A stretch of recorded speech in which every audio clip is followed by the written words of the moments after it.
Greetings. On to question number 4. We've got some business expense questions from our friend Quentin Tarantino. So again, I'm going to speak as if I'm talking and explaining this directly to Quentin.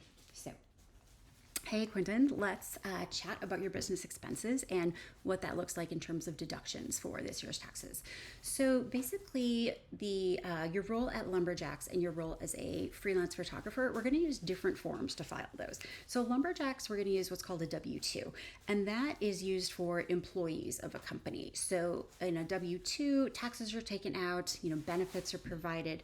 There's an assumption that the employer, Lumberjacks, provides all tools, no pun intended, for what the role demands. So the $500 you spent on a chainsaw, that is not deductible as a business expense. However, in your freelance photography business, you're self-employed. We're going to file that under what's called a 1099.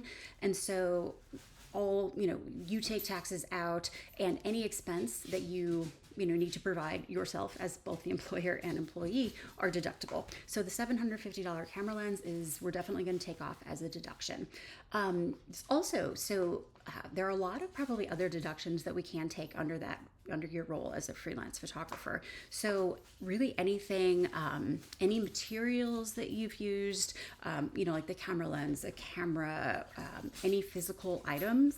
Also any, do you subscribe to any online editing, any Photoshop tools, any AI tools that you use to edit photos, any kind of software that you need to perform your business?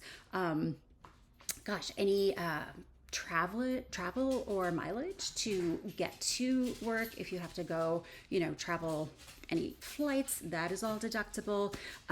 Any kind of marketing that you've done, if you've hired somebody to do a website, if you hire somebody for social, all of that is deductible. So love for you to just make a long list of every expense that you've incurred as a freelance photographer, and you do not need to do that for your Lumberjacks role. So yeah, all deductible under photography.